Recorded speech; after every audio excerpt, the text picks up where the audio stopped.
Ce matin, mon fils a renversé son bol de céréales, son frère avait perdu une chaussette, et moi je devais répondre absolument à un mail professionnel hyper urgent. J'étais planquée dans les chiottes, parce que c'était le seul endroit où j'avais un peu de calme. Et sur mon téléphone, j'ai vu cette influenceuse qui prenait son café dans le silence des chants des oiseaux, les cheveux propres, surtout ceux de ses enfants, et les yeux bien reposés. Mais je me demande si les matins calmes, avec des enfants, existent vraiment, et pas uniquement sur Instagram. Bon, j'ai menti, je l'avoue. Chez moi, le matin, c'est plutôt assez calme. Déjà parce que le speed du matin me met de mauvaise humeur. Alors on a trouvé des tactiques pour que tout soit smooth. Déjà, le temps. On se réveille tôt, les enfants aussi. Donc on ne court pas. Au contraire, des fois on s'ennuie. Et on prend le temps. Mais quand j'en parle avec les copines, tout le monde trouve ça fou. 6h30, le réveil sonne. Je me lève, je fais une quinzaine de minutes d'étirement ou de pilates au mur. Je profite pleinement de ce moment de solitude, sans aucune sollicitation.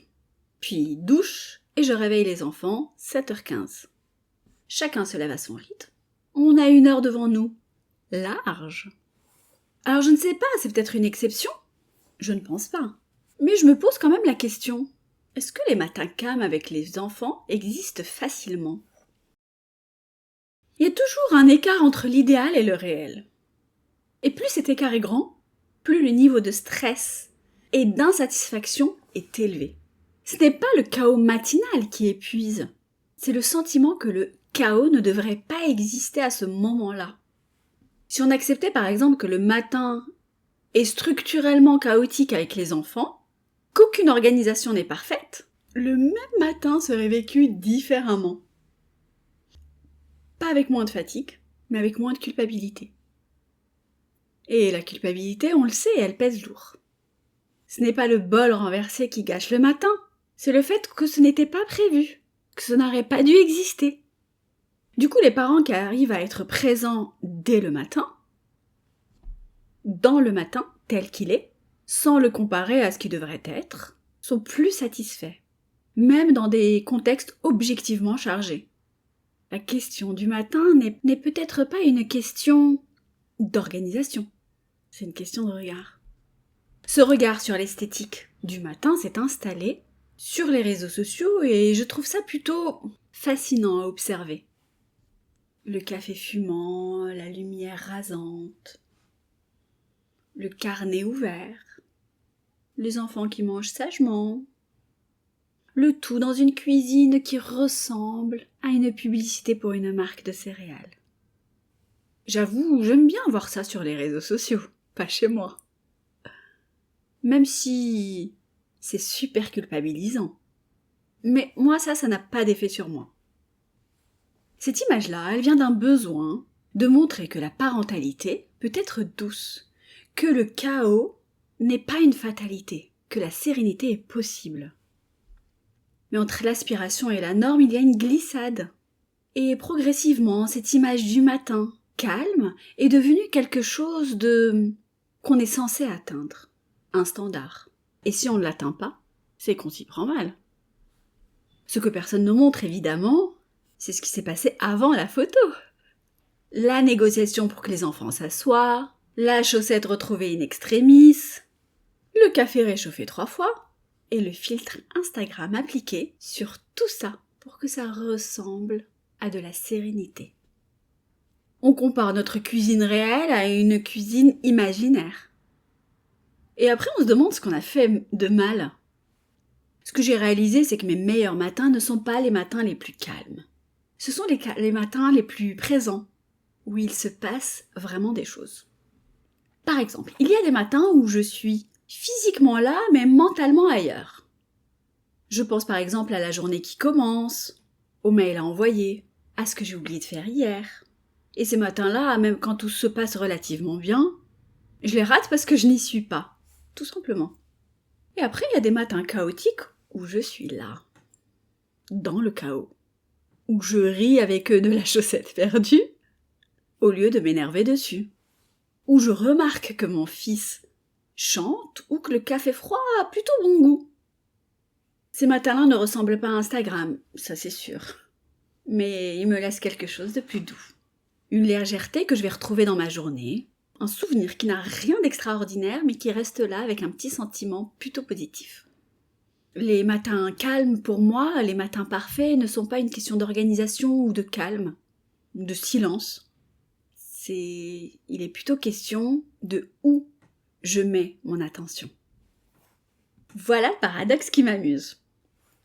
On cherche le matin calme pour être plus présent avec nos enfants, plus disponible, moins dans la gestion et plus dans la relation. Mais la recherche du matin calme nous met souvent encore plus dans la gestion. On optimise les préparatifs le soir, on plastifie des routines visuelles, on achète des minuteries, on lit des articles, comment transformer ses matins, et on consacre son énergie à chercher ce calme, plutôt que d'être dans ce qui est là. Je dis ça alors que je vous l'ai dit plein de fois, hein. J'adore planifier. Plastifier les routines matinales et mettre des minuteries pour poser des jalons. Mais bon, soyons honnêtes. Il y a des matins qui sont objectivement trop chargés. Pas parce qu'on a le mauvais état d'esprit, mais parce qu'on a mis trop de choses dedans. Trop d'activités, trop d'obligations, trop peu de temps. Tampon pour que quoi que ce soit se passe dans la fluidité. Le temps, pour moi, est central.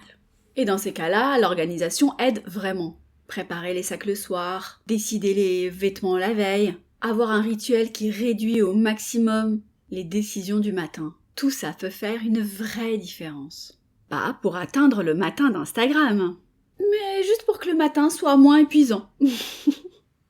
Je ne sais pas où j'ai lu ça, mais j'ai trouvé ça très juste.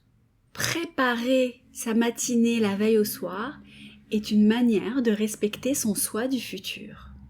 J'adore. C'est aussi une façon de prendre soin de soi.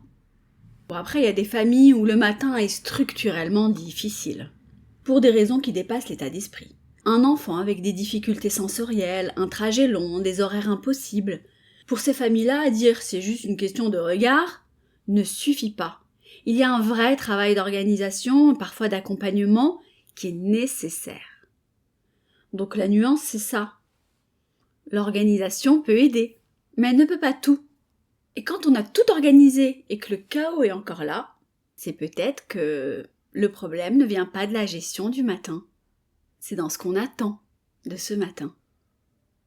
Je pense à des moments précis. Le matin où tout s'est bien passé, objectivement. Et pourtant on arrive au travail crispé, parce qu'on a couru intérieurement tout du long. Parce qu'on a préparé mentalement 10 choses en même temps, parce qu'on n'a pas été là, même quand rien ne s'est mal passé. Ou le matin catastrophe, le bol renversé, la dispute, le retard. Et pourtant on arrive avec quelque chose de léger, parce qu'à un moment on a ri avec son fils, de quelque chose d'absurde, et que ce rire a changé la couleur de cette matinée. Ou encore cette habitude, qu'ont beaucoup de parents, de regarder leur téléphone dès le réveil. Les notifications, les mails, les infos, et d'arriver dans le matin avec la tête déjà ailleurs.